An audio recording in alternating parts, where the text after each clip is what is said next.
ধন্যবাদ আপোনালোক হে বৰণীয়সকল। এতিয়া গ্ৰন্থৰ উন্মোচক হিচাপে আদৰণি জনোৱা মাননীয় ঋষিকেশ গোস্বামী ডাঙৰীয়াক তেখেতৰ এই মহৎ চিন্তা আৰু অনুভৱ দান কৰাৰ কাৰণে আহ্বান জনাইছোঁ।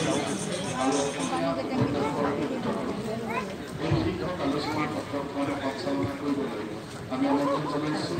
বিশিষ্ট লেখক সাহিত্য সমালোচক ডক্টৰ গোবিন্দ প্ৰসাদ শৰ্মাকে তেখেতক আহি আমি মঞ্চত আসন গ্ৰহণ কৰিবলৈ অনুৰোধ জনাইছো। আমি 33 সংখ্যক গুৱাহাটী গ্ৰন্থমেলাৰ এই গ্ৰন্থৰ তীৰ্থভূমিত প্ৰাগজ্যোতিষ প্ৰকাশনে উন্মোচন কৰা প্ৰকাশ কৰি উলিওৱা 4খন গ্ৰন্থৰে উন্মোচনী সভাত মঞ্চত উপবিষ্ট সন্মানীয় সভাপতি মোৰ বন্ধু শান্তনু ভঁৰালী ডাঙৰীয়া, মঞ্চত উপবিষ্ট মৃণালিনী দেৱী ডাঙৰীয়া, অৰূপ মিশ্ৰ ডাঙৰীয়া, ডক্টৰ ভূপেশ শৰ্মা চক্ৰৱৰ্তী ডাঙৰীয়া,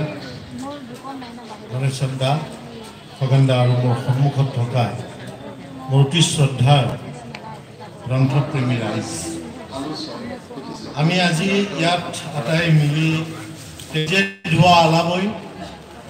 ভাৰত ৰত্ন গোপীনাথ বৰদলৈ, পণ্ডিত প্ৰবৰ আনন্দৰাম বড়ো আৰু ৰাষ্ট্ৰ নেতা অটল বিহাৰী বাজপেয়ী